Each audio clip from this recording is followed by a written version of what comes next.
దొంగ ఓట్ల గురించి రాహుల్ గాంధీతో తెలుగుదేశం పార్టీ.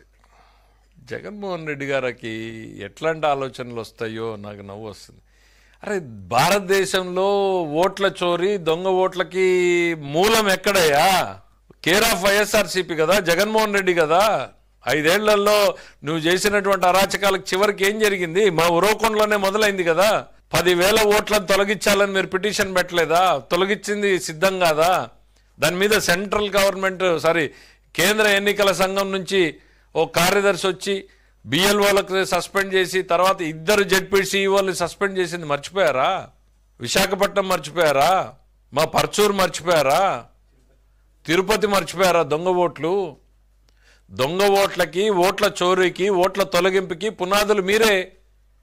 ఇంక రాహుల్ గాంధీ ఏం మాట్లాడతాడు పాపం? ఆయన లేని సబ్జెక్టు, ఆ సబ్జెక్టుకి కర్త కర్మ క్రియ మీరే.